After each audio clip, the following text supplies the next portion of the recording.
तो चलिए बिना किसी देरी के सीधे बात करते हैं एसएससी सीजीएल 2025 टियर 2 के एक्सपेक्टेड कट ऑफ्स की।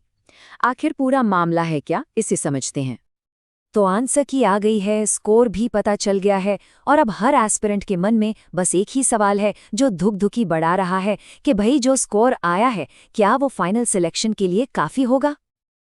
इस बार का जवाब इतना सीधा साधा है नहीं। सिर्फ टोटल स्कोर देख लेने से काम नहीं चलने वाला। क्यों? क्योंकि इस बार एक ऐसे अनएक्सपेक्टेड फैक्टर ने एंट्री मारी है जिसने पूरा का पूरा खेल ही पलट कर रख दिया है।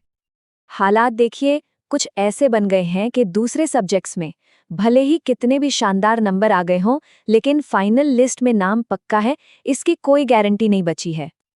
और जो डेटा सामने आ रहा है ना, वो सच में चौंकाने वाला है। सोचिए जरा, 350 से भी ज्यादा स्कोर करने वाले कैंडिडेट्स, वो भी खास सेक्शन की वजह से, इस पूरी रेस से बाहर हो सकते हैं।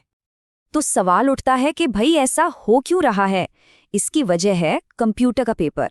देखिए ये एक क्वालिफाइंग पेपर था, मतलब इसमें बस पास होना था, और शायद इसी वजह से ज्यादातर एस्पिरेंट्स ने इसे थोड़ा हल्के में ले लिया। सोचा कि बेसिक नॉलेज तो है ही, काम चल जाएगा। ओके, तो अब थोड़ा और गहराई में चलते हैं, जरा डेटा को देखते हैं और रैंक प्रेडिक्टर्स की मदद से ये समझने की कोशिश करते हैं कि ये सिचुएशन असल में कितनी बड़ी है। हजारों एस्पिरेंट्स ने जो अपने रॉ स्कोर सबमिट किए हैं, उनका एनालिसिस वो हमें टॉप लेवल के कंपटीशन की एक बिल्कुल साफ तस्वीर दिखाता है। अब जरा इन नंबर्स पर गौर कीजिए। सबसे दिलचस्प बात क्या है? वो है हाई स्कोरर्स की संख्या। 310 से ऊपर रॉ स्कोर लाने वाले 9000 से भी ज्यादा कैंडिडेट्स हैं। इस नंबर को देखिए, 9268, मतलब लगभग 10,000 लोग। इतने सारे लोग इस हाई स्कोरिंग ब्रैकेट में हैं। इसका मतलब साफ है, कंपटीशन इनक्रेडिबली टफ है। लेकिन यहीं पर आता है सबसे बड़ा ट्विस्ट। ये जो लगभग 10,000 का आंकड़ा है ना, ये कंप्यूटर सेक्शन के रिजल्ट को जोड़े बिना है। और यही तो असली पेंच है। हमें ये पता ही नहीं कि इन 9268 हाई स्कोरर्स में से कितनों ने असल में वो क्वालिफाइंग कंप्यूटर पेपर पास किया भी है या नहीं। तो चलिए अब इस कंप्यूटर वाले फैक्टर को ध्यान में रखकर देखते हैं कि फाइनल प्रेडिक्टेड कट ऑफ आखिर कहां तक जा सकती हैं। और लॉजिक बिल्कुल सीधा है। जब इतने सारे हाई स्कोरर्स की डिस्क्वालीफाई होने का चांस है, तो जाहिर सी बात है कि फाइनल कट ऑफ भी नीचे आएगी। जितनी उम्मीद की जा रही थी शायद उससे भी कम।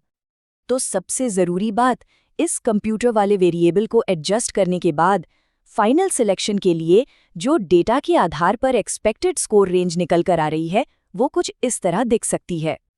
अच्छा, इस साल जो भी हुआ वो आगे आने वाले एग्जाम्स की तैयारी करे हर एक एस्पिरेंट के लिए एक बहुत बहुत बड़ा सबक है।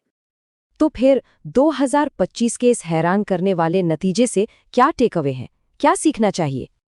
देखिए, अब कामयाबी की स्ट्रैटेजी बदल गई है। पहली बात, हर सेक्शन को बराबर इज्जत देनी होगी। किसी भी क्वालिफाइंग पेपर को हल्के में नहीं लिया जा सकता। दूसरी, कंप्यूटर की तैयारी को मेन सब्जेक्ट्स के साथ ही करना होगा, बाद के लिए नहीं छोड़ना है। और तीसरी और सबसे ज़रूरी बात, ये समझना होगा कि एग्जाम का पैटर्न, उसकी डायनामिक्स कभी भी बदल सकती है। और ये सब हमें एक आखिरी सवाल पर लाकर छोड़ देता है। इतने ज्यादा कंपटीशन वाले एग्जाम में क्या सेफ स्कोर की परिभाषा ही हमेशा के लिए बदल गई है? क्या सिर्फ टोटल स्कोर पर फोकस करने वाली स्ट्रैटेजी अब काम नहीं करेगी?